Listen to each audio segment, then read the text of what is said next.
Hi dear students, welcome to our channel. In this video, we see the asexual reproduction in plants. Already sexual reproduction in plants வந்து நம்ம பார்த்துட்டோம். அதை பார்க்காதவங்க கீழே டிஸ்கிரிப்ஷனில் link கொடுத்துருக்குற அதில் போய் பார்த்துக்குங்க. இது வரைக்கும் நம்ம சேனலை சப்ஸ்கிரைப் பண்ணலைன்னா சப்ஸ்கிரைப் பண்ணிடுங்க. ஃபஸ்ட்டு சப்ஜெக்ட்குள்ளே போகிறதுக்கு முன்னாடி what is mean by reproduction? The reproduction is nothing but the process by which plants and animals produce young ones and increase their number is known as reproduction. Reproduction is must for all the organisms because they want to maintain their species. அதாவது இனப்பெருக்கம் அப்படிங்கிறது என்னென்னா ஒவ்வொரு உயிரினங்களும் தன்னுடைய சந்ததிகளை வந்து உருவாக்கும் ஒரு நிகழ்வு தான் என்ன சொல்கிறாங்கன்னா ரீப்ரொடக்ஷன், அதாவது இனப்பெருக்கம் அப்படிங்கிறாங்க. Reproductions are divided into two types. One is sexual reproduction, another one is asexual reproduction. Sexual reproduction already பார்த்துட்டோம். When plants reproduced from seeds, we call that process as sexual reproduction. அதாவது விதைகள் மூலம் தாவரங்கள் உருவாகும் நிகழ்வு என்ன சொல்கிறாங்கன்னா பால் இனப்பெருக்கம் அப்படிங்கிறாங்க. நெக்ஸ்ட் நம்ம அடுத்து பார்க்க போகிறது asexual reproduction. Asexual reproduction means the production of new plants without the involvement of pollination and fertilization is known as asexual reproduction. அதாவது asexual reproduction அப்படிங்கிறது பாலிலா இனப்பெருக்கம். இதில் வந்து பார்த்திங்கன்னா பாலினேஷன் அப்படிங்கிற மகரந்த சேர்க்கை நிகழ்வும் நடைபெறாது. அதே டைமில் ஃபெர்டிலைசேஷன் அப்படிங்கிற கருவுறுதல் நிகழ்வும் நடைபெறாது. ஸோ அதான் என்ன சொல்கிறாங்கன்னா ஏசெக்சுவல் ரிப்ரொடக்ஷன். பாலினேஷனும் நடக்காமல் ஃபெர்டிலைசேஷன் நடக்காத எப்படி வந்து பிளான்ட்ஸ் வந்து அதனுடைய ஜென்ரேஷனை வந்து ப்ரொடியூஸ் பண்ணுது அப்படிங்கிறத பற்றி இப்போ டீப்பாக பார்க்கலாம். There are several methods of asexual reproduction such as, அதாவது பாலிலா இனப்பெருக்கம் வந்து பார்த்திங்கன்னா பல வகையாக பிரிக்கிறாங்க. அதில் ஃபஸ்ட் ஒன் வந்து பார்த்திங்கன்னா வெஜிடேட்டிவ் ப்ரொபகேஷன், அதாவது உடல் இனப்பெருக்கம். Then second one budding. Budding mean மொட்டு விடுதல் அல்லது அரும்புதல் அப்படிங்குவாங்க. தென் தேர்ட் ஒன் ஃப்ராக்மெண்டேஷன், அதாவது துண்டாதல் முறை. Then last one spore formation, அதாவது ஸ்போர்கள் உருவாதல் மூலம் இனப்பெருக்கம். ஃபஸ்ட்டு நம்ம பார்க்க போகிறது வெஜிடேட்டிவ் ப்ரொபகேஷன். வெஜிடேட்டிவ் ப்ரொபகேஷன் அப்படிங்கிறது உடல் இனப்பெருக்கம். எக்ஸாம்பிள் பார்த்திங்கன்னா in potato shoot arise from eyes, அதாவது உருளைக்கிழங்கில் வந்து பார்த்திங்கன்னா ஐஸ் அப்படிங்கிற ஒரு கணுப்பகுதி, அந்த கணுப்பகுதியிலேருந்து பார்த்திங்கன்னா சூட் சிஸ்டம் வந்து வெளியில் வருது, அதாவது புதிய தாவரங்கள் வந்து உருவாகும். தென் சுகர் கேன் யாம் ஆர் ஆல்சோ க்ரோவன் லைக் திஸ், அதாவது உருளைக்கிழங்கில் எப்படி வந்து அதனுடைய தண்டில் இருக்கக்கூடிய கணு மூலமாக ஒரு புதிய தாவரம் உருவாகணுச்சோ அதே மாதிரி இந்த கரும்பு மற்றும் இந்த சேனைக்கிழங்கில் வந்து பார்த்திங்கன்னா அதே மாதிரி தண்டிலிருந்து வளரக்கூடிய பட்டிலிருந்து வந்து பார்த்திங்கன்னா புதிய தாவரங்கள் வந்து உருவாகிறது. Vegetative parts of the plants such as root, stem and leaves can help to propagate the plant, அதாவது தாவரத்தில் இருக்கக்கூடிய ஏதாவது ஒரு உறுப்பிலிருந்து ஒரு இளம் தாவரம் தோன்றி அது வந்து தனி தாவரமாக வளருது பார்த்திங்களா, இதை தான் என்ன சொல்கிறாங்கன்னா வெஜிடேட்டிவ் ப்ரொபகேஷன் அப்படிங்குவாங்க. அந்த பார்ட் வந்து ரூட்டாக இருக்கலாம், ஸ்டெம்பாக இருக்கலாம், அல்லது லீவ்ஸாக இருக்கலாம், எது வேணால் இருக்கலாம். இதை தான் என்ன சொல்கிறாங்கன்னா உடல் இனப்பெருக்கம் அப்படிங்குவாங்க. Vegetative propagation may takes place through first one leaves, அதாவது வெஜிடேட்டிவ் ப்ரொபகேஷன் வந்து தாவரத்தினுடைய பல்வேறு பாகங்களில் நடக்குதுன்னு பார்த்துட்டோம். அது ஒவ்வொன்றிலையும் ஒரு எக்ஸாம்பிள் பார்க்கலாம். ஃபஸ்ட்டு வந்து லீவ்ஸில் நடக்கிற எக்ஸாம்பிள் பார்த்தோம்னா in bryophyllum small plants grow at the leaf notches, அதாவது இந்த ப்ரையோஃபிலம்ங்கிறது ரணக்கல்லி அப்படிங்குவாங்க, இல்லைன்னா என்ன சொல்லுவாங்க அப்படின்னா கட்டி போட்டால் குட்டி போடும் அப்படின்னு சொல்லுவாங்க. இந்த தாவரத்தின் இலைகளின் விளிம்பில் வந்து பார்த்திங்கன்னா நிறைய பள்ளங்கள் இருக்குது. அந்த பள்ளங்களிலிருந்து ஒரு பட்டு மாதிரி உருவாகி அதுதான் வந்து என்னவா மாறும் அப்படின்னா இளம் தாவரங்களாக தோன்றுகிறது. ஸோ இதுதான் இலையில் நடக்கக்கூடிய உடல் இனப்பெருக்கம். நெக்ஸ்ட்டு பார்த்திங்கன்னா vegetative propagation may takes place through stems, அதாவது வெஜிடேட்டிவ் ப்ரொபகேஷன் வந்து ஸ்டெம்பில் நடக்கிறதுக்கு எக்ஸாம்பிள் பார்த்திங்கன்னா in strawberry aerial weak stems touch the ground and give off adventitious roots and buds, அதாவது இந்த ஸ்ட்ராபெரி மாதிரி சில பிளான்ட்டில் வந்து என்ன இருக்குது அப்படின்னா வீக் ஸ்டெம்ஸ் இருக்குது. இந்த ஸ்டெம்மில் வந்து பார்த்திங்கன்னா தரையில் படும்போது அந்த தண்டு பகுதியிலிருந்து தரையில் வேர் ஊன்றி புதிய தாவரங்கள் வந்து உருவாகிறது.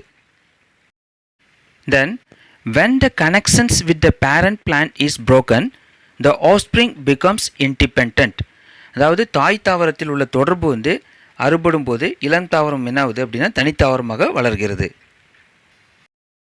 Next, vegetative propagation takes place through root. Tuberous roots, examples பார்த்தீங்கன்னா asparagus and sweet potato can be used for vegetative propagation, அதாவது வேர்கள் மூலமாகவும் உடல் இனப்பெருக்கம் நடைபெறுது. எக்ஸாம்பிள்ஸ் பார்த்திங்கன்னா ஆஸ்பராகஸ் அப்படிங்கிற செடவாரி பிளான்ட், அதுக்கப்புறம் பார்த்திங்கன்னா சர்க்கரைவள்ளி கிழங்கு. இந்த மாதிரி தாவரங்களின் வேர்க்கிழங்குகள் உடல் இனப்பெருக்கத்திற்கு பயன்படுகின்றன. நெக்ஸ்ட்டு பார்த்திங்கன்னா vegetative propagation tax place through bulbils. In some plants, the flower buds modified into globose which are called as bulbils. அதாவது சில தாவரங்களினுடைய பூவினுடைய மொட்டு வந்து பார்த்திங்கன்னா ஒரு உருண்டை வடிவ குமிழ் போன்ற ஒரு அமைப்பு வந்து உருவாக்குது. இதற்கு என்ன சொல்கிறாங்கன்னா குமிழம் அல்லது பல்பில்ஸ் அப்படிங்கிறாங்க. When these falls on the ground, they grow into new plants. Example agave. அதாவது எப்போ இந்த குமிழம் வந்து தரையில் விழுகுதோ அதுக்கப்புறம் பார்த்திங்கன்னா வேரூன்றி புதிய இளந்தாவரங்களை வந்து உருவாக்குது. எடுத்துக்காட்டு வந்து பார்த்திங்கன்னா கற்றாழை. Next we see the another type of asexual reproduction, that is nothing but budding. When we go to a bakery, we see so many types of cakes and breads. These are very soft in nature. அதாவது நம்ம பேக்கரிக்கு போனோம் அப்படின்னு பார்த்திங்கன்னா அங்கே இருக்கக்கூடிய அந்த cake item அந்த bread item எல்லாம் பார்த்திங்கன்னா ரொம்ப சாஃப்டாக இருக்குது. ஏன்னு பார்த்திங்கன்னா இதுக்கு முக்கிய காரணமே வந்து ஈஸ்ட் தான். This is due to the presence of yeast. Single yeast undergoes asymmetric division.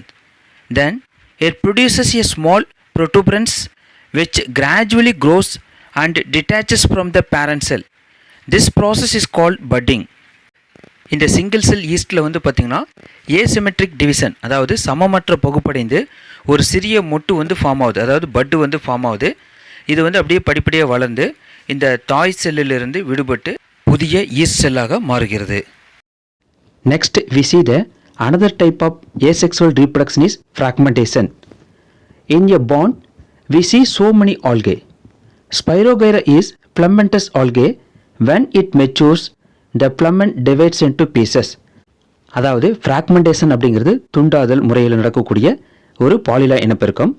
இப்போ நம்ம குளத்தில் பார்க்குறப்போ பார்த்திங்கன்னா அது மேலே வந்து தண்ணிக்கு மேலே பச்சை பசையேன்னு என்ன இருக்குன்னா பாசிகள் வந்து படர்ந்து இருக்குது. இதுதான் என்னென்னா ஒரு வகையான ஸ்பைரோகைரா அப்படிங்கிற ஃபிலமெண்டஸ் ஆல்கே.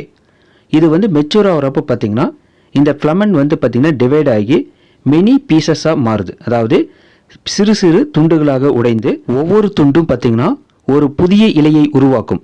இவ்வாறு ஸ்பைரோகைரா வந்து என்னென்னா நிறைய இந்த மாதிரி எண்ணற்ற பல இளம் பாசிகளை வந்து உருவாக்குது. இந்த மெத்தட் தான் வந்து துண்டாதல் அப்படிங்கிறாங்க. So each fragment or piece of a filament will grow into a new filament or individual. Likewise, Spirogyra produces so many young ones and this process is known as fragmentation. Next type of asexual reproduction is spore formation. Basically, this spore formation of asexual reproduction is occurs in unfavorable conditions. First, what do you mean by unfavorable conditions?